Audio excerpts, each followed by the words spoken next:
तर मंडळी अजून एका मिनी ब्लॉगमध्ये आपलं स्वागत असा. आज मी तुमका दाखवतोय डबो लावून कुर्ली पकडण्याची एकदम सोपी पद्धत जी कोकणात बऱ्याच ठिकाणी वापरली जाता. चला तर मी तुमका दाखवते. चला जाऊया आता आपण सरळ व्हाळावरती.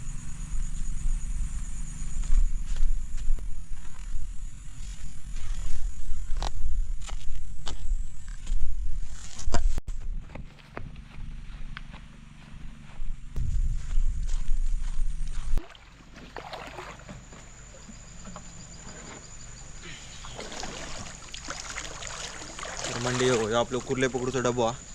या साईडने कुर्ले जाण्यासाठी ठेवलेला आणि याच्यात या साईडने कोंबड्याचा आतडा टाकलेला आतमध्ये.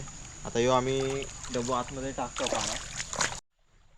मंडळी आता आमचं डबो लावून झालेलो. आता आम्ही उद्या सकाळी आम्ही येतलो आणि सकाळी बघूया आपल्या किती कुर्ले गावतात ते आणि तुमका किती कुर्ले गावले काय ते मी तुमका दाखवतो व्हिडिओमध्ये. तर आता आपण जाऊया घरात. चला